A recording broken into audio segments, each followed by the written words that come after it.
Hey, I'm Ben, one of the chefs at Sorted Food, and today I'm going to show you 2 ways that I make French toast at home, and I promise you, they are both so simple.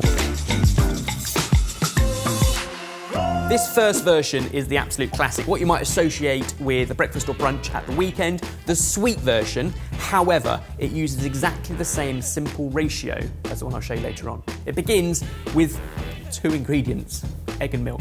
Crack eggs into a jug or a bowl, and you're looking for about an egg per portion or per slice that you're going to cook.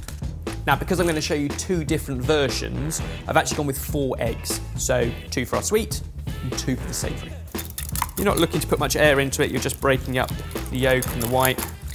Now, the way I always remember this, so I don't have to refer to a recipe, is per portion, 1 egg to make the custard and a glug of whole milk. And by glug, I mean maybe 40, 50 ml. That way you've got the combination of beaten egg and milk to be about equal.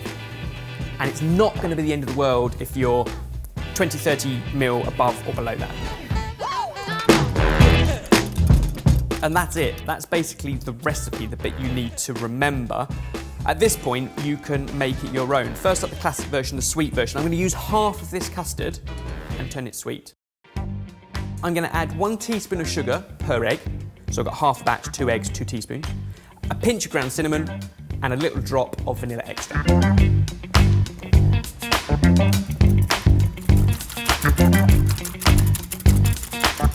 then pour.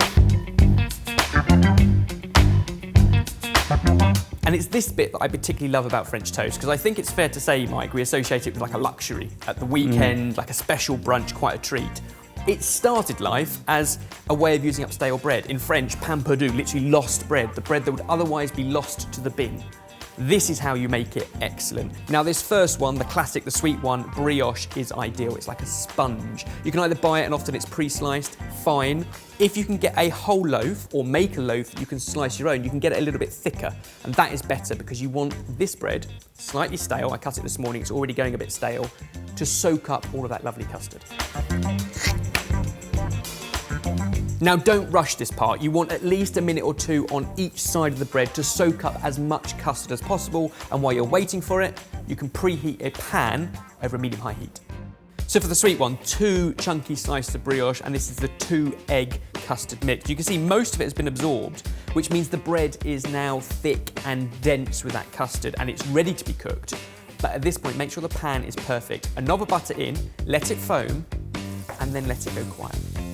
And that's really the key for whenever you're cooking in butter. You want it to foam, then you want it to sizzle a bit, and that's all the impurities coming out of the butter. And at the point at which it's stopped making a noise, just before it turns golden brown, then you can add in your soggy, custardy bread.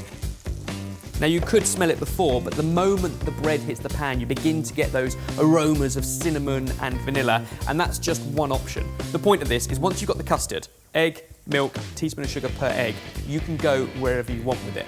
Ground ginger, also great. Citrus zest, lovely. You can infuse the milk with chai spices, cool it down, then mix it into the egg. And you can even go with a splash of booze if you like a liqueur, and then it's perfect for dessert, perhaps instead of breakfast. I mean, up to you. This is how you do it at home though, isn't it? No, I don't go boozy for breakfast. You're gonna get me a reputation.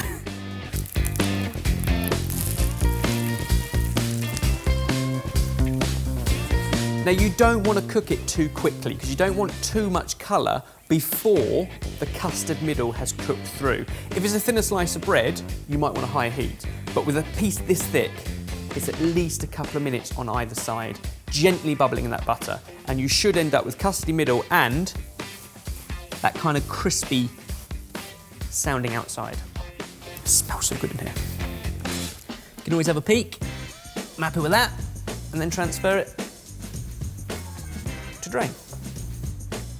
Now, I choose to drain it on a little bit of kitchen roll just to get rid of any excess greasiness from the butter. Serve immediately while it's warm. If you're cooking for a crowd, they keep warm in a very low oven, 80, 100 degrees Celsius, while you cook off others so you can all eat together, and then you can plate it up.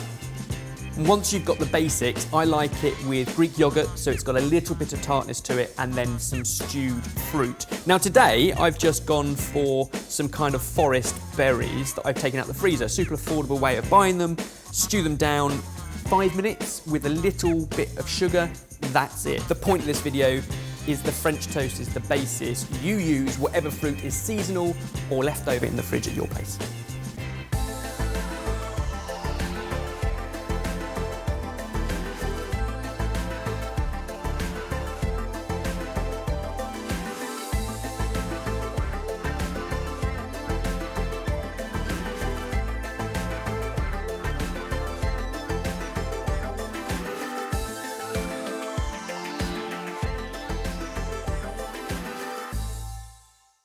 Now you've seen how easy that is, and as a concept, it is so good it can't just be reserved for breakfast, brunch and dessert, which is why this version, exactly the same principle, but savoury, and you must give it a go for midweek. It's awesome. This time, with this batch, I'm going to season it with salt and pepper, and then add some extra flavours. Now you probably get the idea by now, you can add whatever flavours you want. Today, I'm going for favourite spice blend of the moment, za'atar, because it's got loads of dried herbs and sesame seeds in there. That's going in along with grated parmesan, so hard, salty cheese. This is blending two very different parts of the world. I don't care, because this works really nicely, and I nearly always have some parmesan in the fridge because it keeps really well. It's a hard cheese, it's salty, it grates really well in this, and it will give your French toast a wonderful golden crispiness that the sugar did before. And then repeat exactly as before. Instead of brioche though, I'm just using a regular white farmhouse loaf, still stale.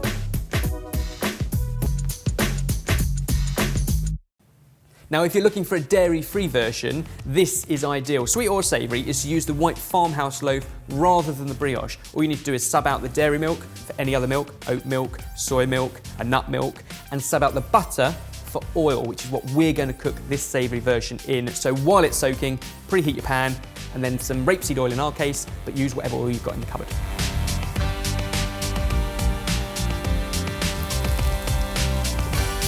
That's the sizzle you want, because that's going to give you the wonderful colour, especially with the za'atar and the sesame seeds, because the sesame seeds kind of go a little bit golden, and you can even be a bit cheeky and put a little bit more parmesan right on top just for that final twist.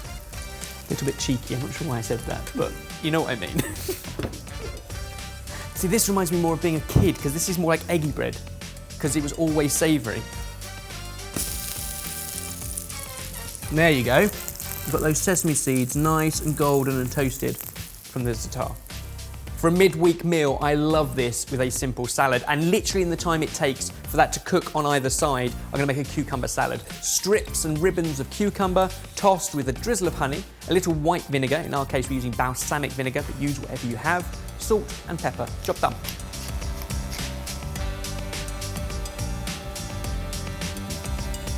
Gorgeous cucumber ribbon salad.